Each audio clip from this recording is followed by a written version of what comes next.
Hello, I know you're thinking, Halloween was last week, pal. I actually cut about this all the time.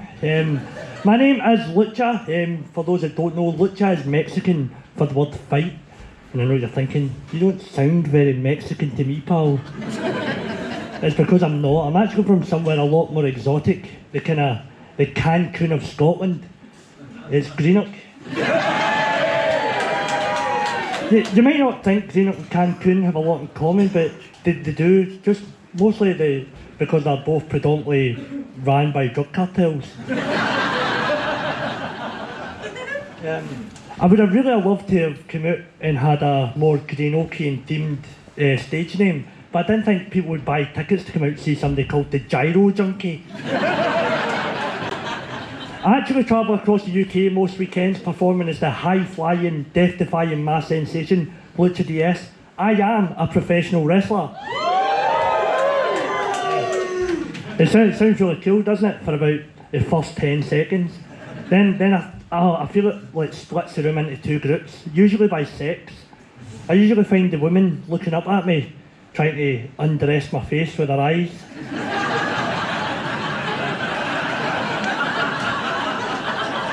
While the guys are going, wrestling, I used to watch it. It's a bit bent. Yeah, I don't know what you think's bent about me sharing the ring with some of the biggest, strongest, muscliest guys covered in baby oil and their budgets. It really does sound bent, doesn't it? Coming to the world of comedy from wrestling, I find there's a lot of similarities because they're both these art forms that take years to master, and you have to kind of really hone your craft, and you have to go out and perform it in front of these perfect strangers, and then you end up travelling hundreds of miles for bookings to perform in front of 5 people, 500 people, just chasing that dream.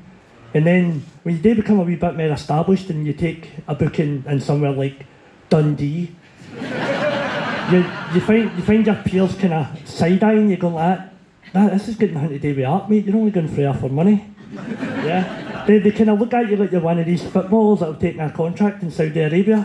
Yeah. Now I know that's a really horrible place where like human rights are ignored and women are treated like second-class citizens. And apparently Saudi Arabia is really bad as well.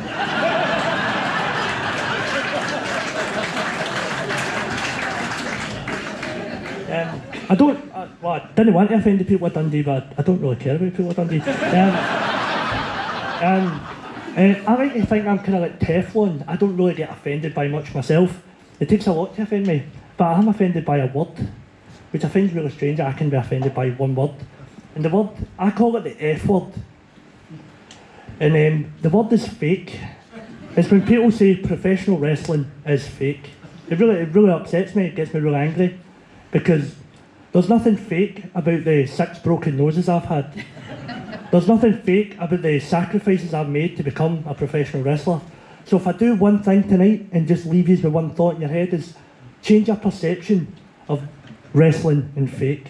Rather than thinking of it as fake, not real, think of it as fake, like fake tits.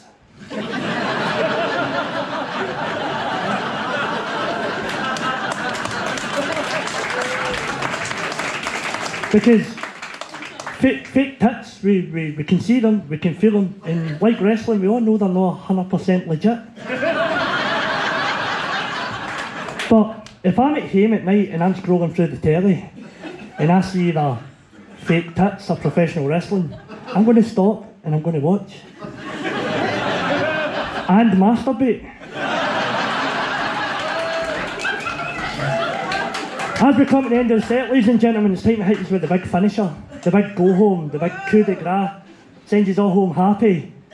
But unfortunately, my wrestling finisher is very much like my sex life.